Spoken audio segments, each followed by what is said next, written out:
So an explanation on this, trying to dry out after already stretching and drying it. There's some fat on there I scraped off and now it's not drying. Essentially what I did is I re-stretched it, borax on it and then salt on it, and I mixed it up.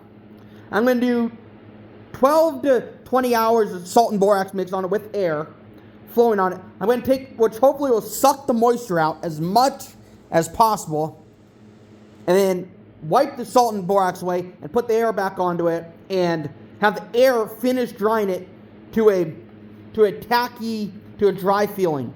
And hopefully that works. If that doesn't work, then I got to do it again. And that's all I can really do until it dries out. If I don't dry this out, the fur is going to slip. It's going to become a fiasco. But the saving grace right now is that it's cold out. It's cold.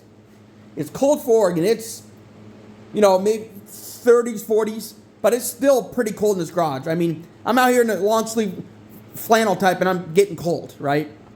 I'm starting to get the chills. And what that does is it makes so the hair doesn't slip as fast. So the saving grace here is that it's cold. If it was warming up, I'd have a couple of days and then it would be ruined, right? So versus having potential weeks of working on this where it's not slipping, right? It may not, if I have that much time, it may not slip anyways, but I'm going to try to get it to a dry feeling. I don't want it kind of where it's like cold and has a little moisture in there. Trying to get as much moisture out as I can. So the saving grace here is that it's cold and it gives me time to work with it. If it was coming up on spring and it was warm out, I would have already lost this pelt.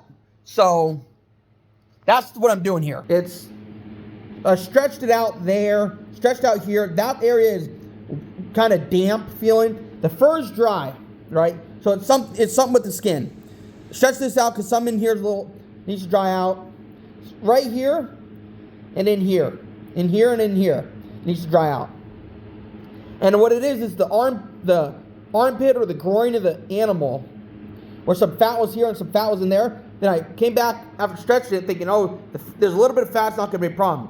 Later came to find out that I needed to scrape it off, and I scraped it off more, and now it's not drying. So I re-stretched it after letting it sit up on the boat for a while to see if it would dry. It's not drying. So the next step, now I'm doing this to dry it. So that's the next step. We'll see what happens.